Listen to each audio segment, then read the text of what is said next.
ساختن با 2 تا زن برات خیلی سخته، مخصوصا وقتی که یه زن تو خیلی دوست داشته باشی. اون یکی هم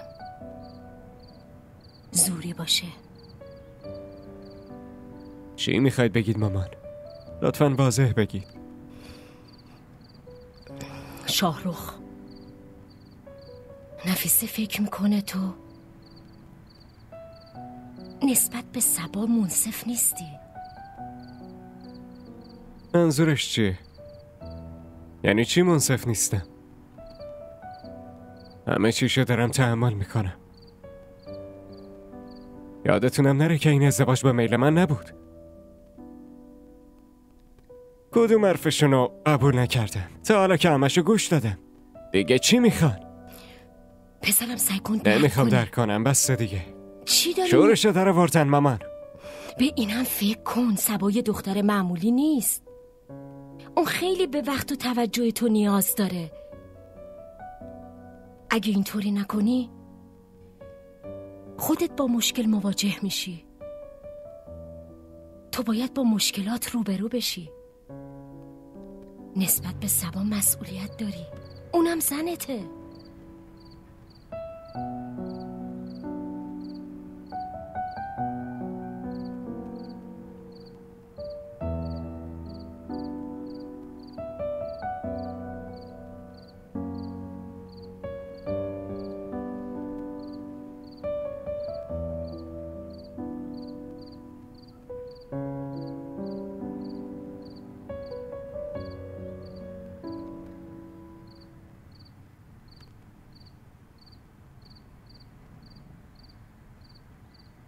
صبا،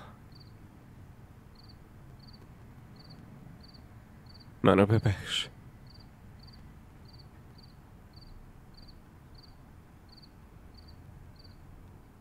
به چی فکر میکنی؟ هیچی. منو ببین.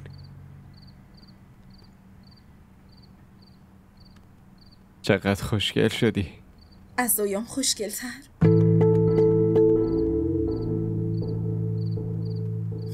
نه دیگه.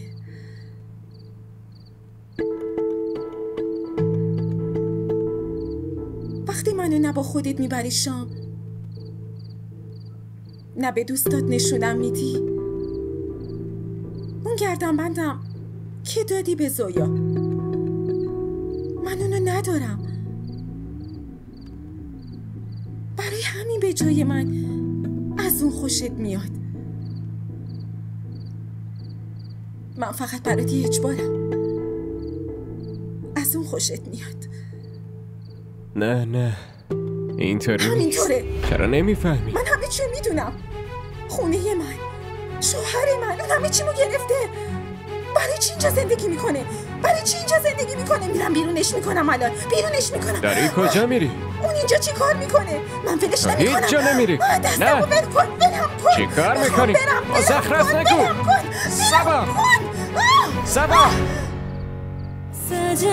सजना वे दिल नहीं लगदा वे तेरे बाजू दुनिया तो कुछ नहीं सजदा वे लावा चकलो के तेरा